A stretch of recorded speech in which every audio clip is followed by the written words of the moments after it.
Welcome back, man. Episode 24. This is the Kobe Rest in Peace episode. Rest in peace, Kobe. Last week was our 23rd Jordan episode. We didn't put that out because we're Jordan haters. That's not why it wasn't out. The iCloud and production value is all on me, and that's kind of where I've been failing this show. So it's going to be a little different from here on out. We're going to do a little breakdown by segments, easier ways to upload the show. Y'all can watch, oh, here's the NBA topic they got. Oh, here's this topic. So, Tonio, how you been, man? Doing okay? Good to see you. Hey, man, what's good, man? You know, doing all right. Still doing the Lord's work out here, you know. Happy Easter to everybody that we get to say it to. But I've been chilling, man, waiting. It's probably the most fun I have in a week, you know, other than family stuff and all that. I get the chance to talk to one of my best friends about stuff we love, sports. Oh, yeah. So, yeah, you know, I look forward to this. And I look forward to talking to the fans, man. You know, Oh, yeah, we'll get them eventually. All 16 of them. Oh, yeah. There has to be at least 16 people that watch this at least once a week. And we are. My mom loves it every time I share it. Shout out to her. Shout us out to Mom. Thank you. All right, man. So let's get into this. This is the first thing I wanted to talk about. We had our little disagreements about what was going to go first, but I think this is the best way to start off this show. The Lakers fire Frank Vogel, or excuse me, I'm not going to say fire because every article I read was let him go. Which I'm going to ask you first, and then I'll get into my opinion. How do you feel about that? What do you think? That was a good move? I think Frank was bamboozled, hoodwinked, put in a predicament that I don't think any coach could make work. Good point. You get Russell Westbrook, who, don't get me wrong, he's a Hall of Famer, but you get him in these small markets where, hey, them turnovers don't matter, baby. We gotta watch it like that. All we see is a Triple double machine out there. Triple double machine. Oh, yeah. That's it. That's all we see. So I just think that when he got to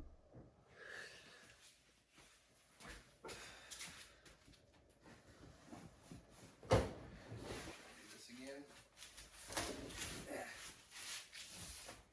There we go.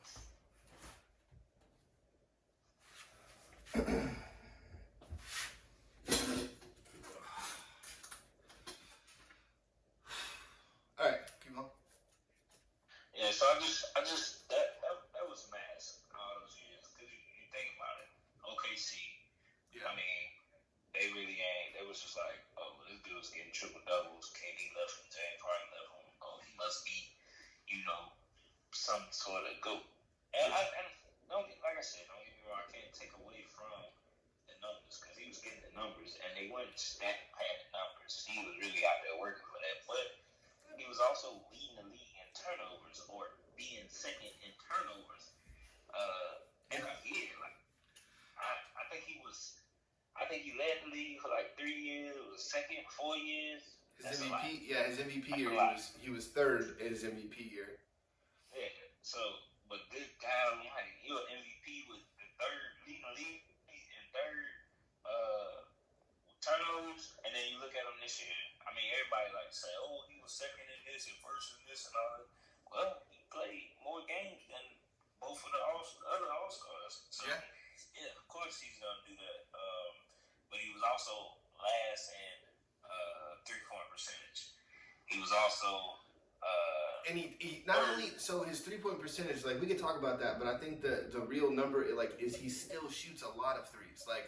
It's not like he's a bad percentage on 10 of those shots. No, it's a lot of 3-point shots.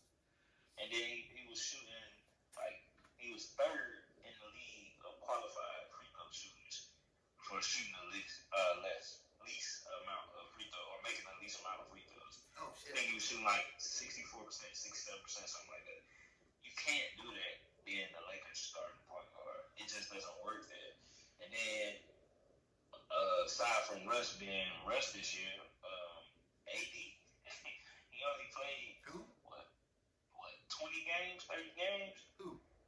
Street Clothes. Yeah, no, he put, yeah. My bad. You're good. Street Clothes only played 30 games, so, and then you get a roster where, well, Carmelo's not going to play no defense. He can score, cool, but he ain't, his man just going to come by. When you have a rookie come to a reporter and tell it, yeah, our game plan was to attack Carmelo. That's bad. A rookie saying this, and they went and did that. Yeah. And you had Kendrick Nunn. I don't even know if he alive. But see, no, but that's, I think maybe, so I wasn't gonna blame Frank Vogel in any of this, but I will take this, if that's gonna be a point that you're using. That is Frank Vogel's fault. Why are we running the ball through Melo? Even though he's gotten, in the last 2 years, he's gotten a more well-rounded game. Like, he understands, like, his point. Who you gonna run it through? THT, who was having a crazy bad year? I mean, you do have a point, but it's like, like you said, he was given just this, like... The personnel that he was gifted he wasn't, like, without LeBron, Street Clothes, and Russ clicking on all cylinders. Or even playing together at that point. You said what now? Or even just playing together. You know what I mean? Yeah. I mean, so he wasn't gifted with the right roster. And then even I know he was in there like, nah, I don't want these people. I know he said it. I know he was in there, and they was just like, yeah, but you're just a coach, so yeah, make it work. And I mean, look at what he did with that Pacers roster. Like, I'm not saying those dudes weren't ballers, but they weren't, you know. Yeah, but they were better role players than the Lakers had. Extremely way better role. And I mean, well, better starter. I mean, honestly, if we're looking at it, better starters. You know, you still had Roy Hibbert out there. David West was a menace, quite literally, to LeBron and the Heat in those days. You know what I'm saying? Like Roy Hibbert, David West, George Hill, Paul George. Who else? Lance Stevenson. Lance Stevenson, another menace to But he also, no man, you know what's crazy though? Lance, I feel like still, like, cause he does do that silly shit, so like, he doesn't get enough respect, I think, as like a real NBA baller, you know what I mean? No, he definitely a cookie. Oh yeah. He's definitely cookie. Wasn't he a 6th man of the year too? You said what now? Wasn't he a 6th man of the year at one point, Lance Stevenson was? I'm not sure if he got that. He might have though. But or come back. I just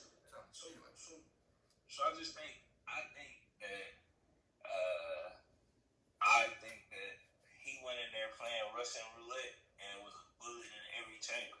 So it was gonna hit him. It was gonna hit him regardless. And they needed a scapegoat. And Russ went to the media not to be the scapegoat. So the Lakers was like, all right, we might not be able to unload this dude, so we can't make him the scapegoat. Let's fire the coach. Yeah, but what's wrong with just keeping everybody and just how does Miss Buss, how does she not come out and just say like, hey, we had a bad year. It's nobody's fault. Injuries fucked us. We're gonna come back and we are the Los Angeles Lakers. Da da da da. You know what I'm saying? Like, can't do it. Why not? You just answered your own question. How did they are the Los Angeles Lakers. There is no, yeah, we had a bad year, something like that. We just gonna keep it pushing. No, they gotta switch it up. No, because when Kobe was having those bad years, what did they do? Kept pushing. You just fucking were figured out, and then what happened? They was getting all-stars again too. Steve Nash. Yeah, but and then doing what though? Howard. But what were they doing though? That's what I'm at. Nothing. They were finishing 15th in the West. They kept getting new people on the roster. Is what I'm saying. And it didn't work until LeBron. Literally, Kobe retired and LeBron came there. Like, that's what they had to wait for. Yeah. I'm saying they need to package a deal with Street, like, hey, here's fucking Anthony Davis, a top 75 player, and here's Russ, a top 75 player all time, both Hall of Famers.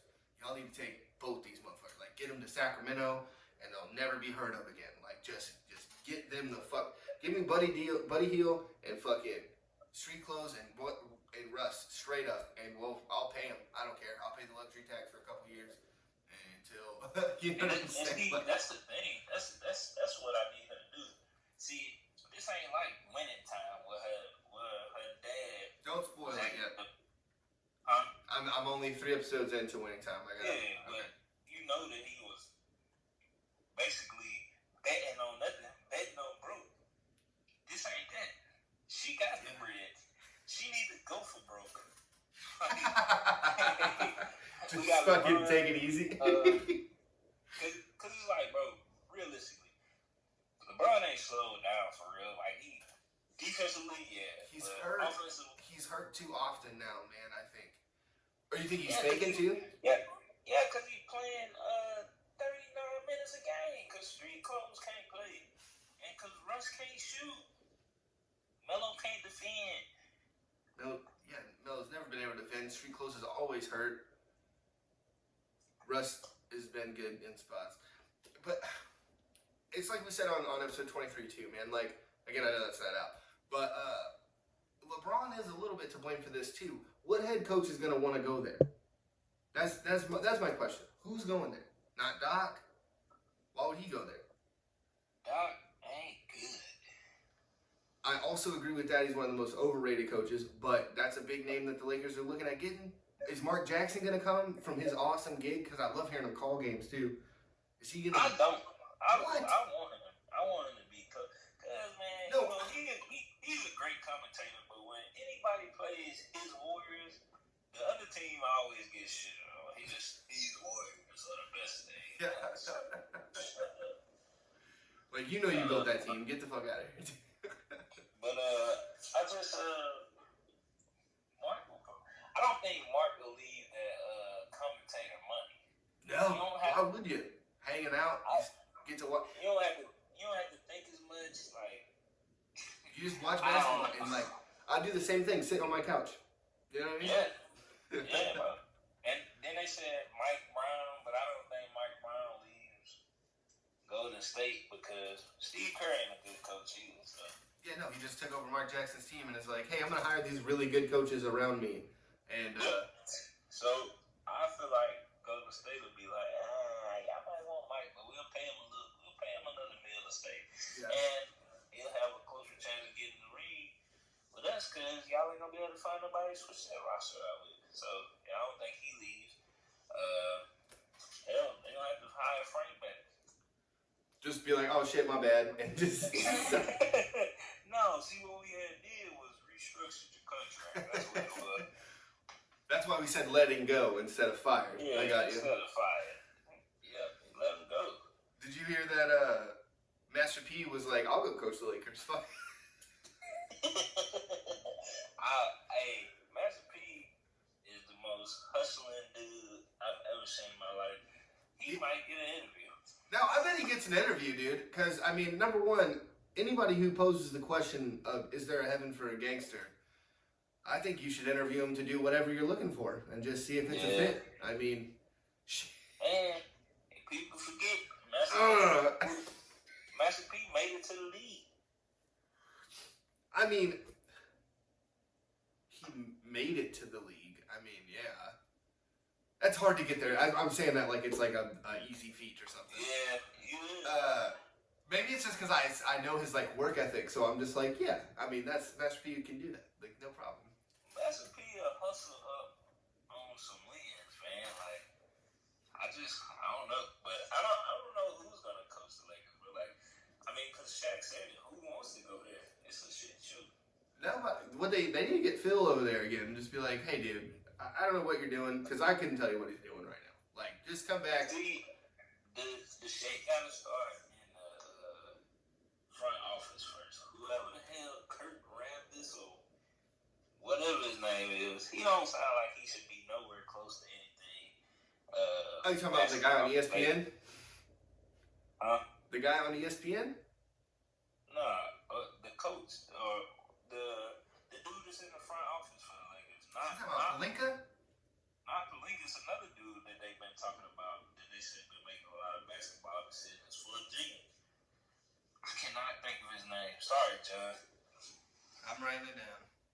Yeah, but we gotta figure that out, man. We'll put it in when Billy edited. We'll put it up there. But yeah, they gotta get him out of there. They need to get Rob Palenka out of there. Yeah. And they need to bring Mr. Smiling Johnson back. He's about Avery to come coach? No. They need to bring Magic back to the front office. I don't know if winning time is still just on your mind a little too much, but I mean, Magic the one that got them that last ring that they got, the bubble ring. I still think that's a bit of a stretch because he also took Alonzo Ball with a second pick, and Jason Tatum was sitting right there. I mean, hey man, you sit down in the room with Lamar and tell me you won't fold. what? Hey, Lamar have you. What about Lamar? Who the fuck? LeVar. I mean, LeVar. Yeah. Oh, LeVar. never lost. Yeah, you sit down in a room with LeVar and tell me he won't have you picking. He'll have Malcolm going first round. No, so listen, he would have Malcolm going first, but if I have to deal with me being, hold on, I'm confused. Am I LeVar in the situation? No, LeVar is young man. He's Malcolm's manager. He'll have Malcolm in the first round, and Malcolm play football. No, okay, so I agree with you there, but I think if I'm making the decision and I'm like, oh wait, you're managing my kid, so go make him some money somewhere else that's not with me because I'm not dealing with you. Well, LeVar Ball talked to Magic, and he was like, "You won't, Lonzo. You won't be disappointed with Lonzo." Yeah, Magic was like, yeah, I will. No, I will. And LeVar's like, you can't. I've never lost. There's none of that. Magic has to think about it. Magic's just like, dude, you know what? To this day, there's no proof that he's ever lost. Yeah, MJ hadn't said shit about it, dude. You know what I mean? Yeah. He's probably scared of that. I believe him. I definitely believe him, man. But that aside from missing out on Jason Tatum, he recruited LeBron. I mean, LA didn't have to take that when Kobe left. Dramatic. Oh, we about to be bad for 10, 12 years. Magic was like that Dan Marino effect. Yeah. So I don't know, bro. LeBron need to trade Russ for Kyrie or something. All right, so tell me right now, for real, who are the Lakers gonna hire? For real, the Lakers will hire.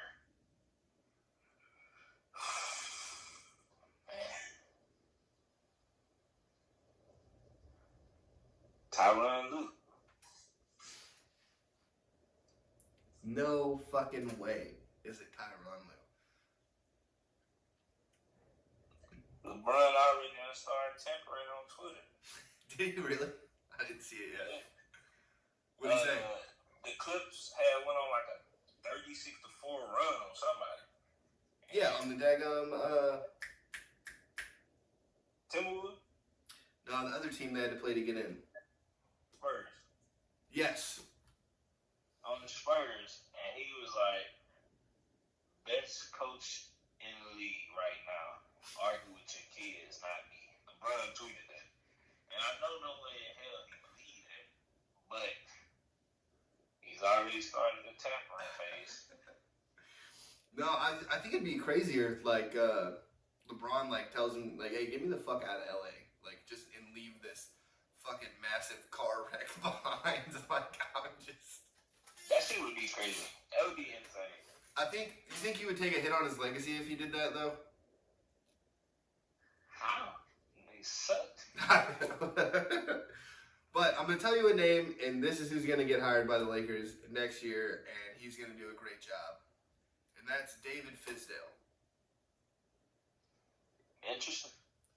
I think what he was doing with the Grizzlies before they fired him because he was too cool or something, I don't know any other reason they fired him, what he did to the Knicks that first year. I know they had a shitty year this year, and I think that's why they're gonna fuck up and nick it up, and they're gonna fire him, and then the Lakers are gonna be like, hey man, come on down here, and he's gonna be like, take that for data, and then that's what I think he's a great coach. I think it would help too that he's not scared of nobody either. I think that especially in a game like basketball, like when motherfuckers aren't scared, like to play you, to scheme you, to like nobody's scared of Doc Rivers. Like I respect Doc, he is overrated, but nobody's scared of him. Like no one's scared of Steve Kerr. Like I'm not saying people are like scared of him, but I'm saying he's not scared to like fuck you up. I think. Yeah. You know, and I think that might be the kind of brand the Lakers might need to go back to if that's what they're gonna kind of do now, instead of this. Hey, we have prima donnas and we'll also take care of the prima donnas regardless. And I think he gets in there and he's like, no, I don't fucking think so. Like, you know what I'm saying? So I see your David sister, David, and I raised you, Greg Popovich. What? Why do you think? So I gave you the full scenario of how David gets to LA. How does Pop go to LA? The Spurs missed the playoff. How many times in a row now? This is 3 years. That ain't Pop ball. It's the market, bro. He'll never get. I don't want to call it a look. He has 5, dude. You said what? He has 5. You think all 5 that's luck? No, you're not. Listen, I ain't talking about his rings. I'm talking about how he looked up and got one superstar and the greatest fucking role players in history around him. Like, that was the most average, amazing team you've ever seen. Like, ever. No athletes except for Kawhi was the only athlete to come through that team. And what I mean, hey, whoa. Mr. Bowtie, 8-time defensive player or defensive first team, Bruce Bowen. I'm talking about like athletic, somebody that could actually do a different dunk or something like that. Them dudes was the most. Even Timmy D dunk was just he was rim grazing. No, his dunk was more like, you know that one kid in high school, the first kid that learned how to dunk? Like that's Tim Duncan's dunk every time. Yep. Just, I did a dunk, and then that's the end of it. Yep. Just go. One knee up, like, I gotta make it.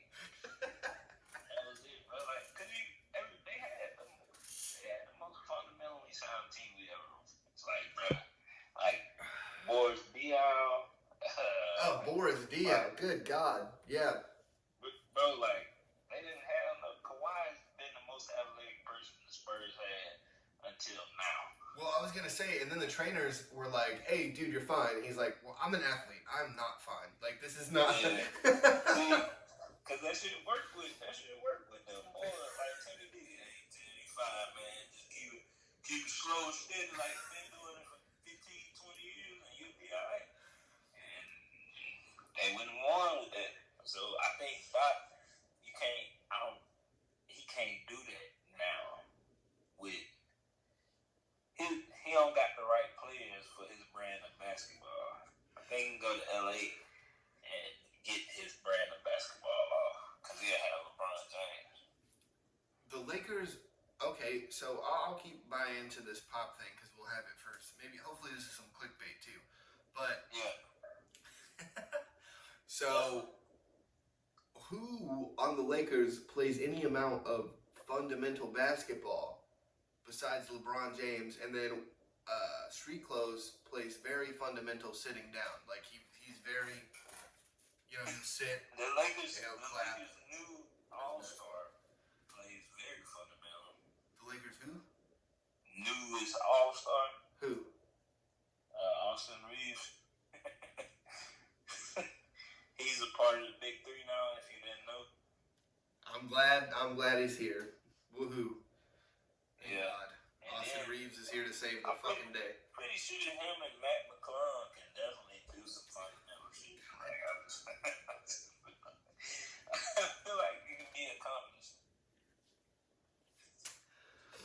All right. On that note, what the fuck am I supposed to say to that, dude? Like, you're not wrong, is what I wanted to hear. you're not wrong. I'll end that on. You're not wrong. Okay, man.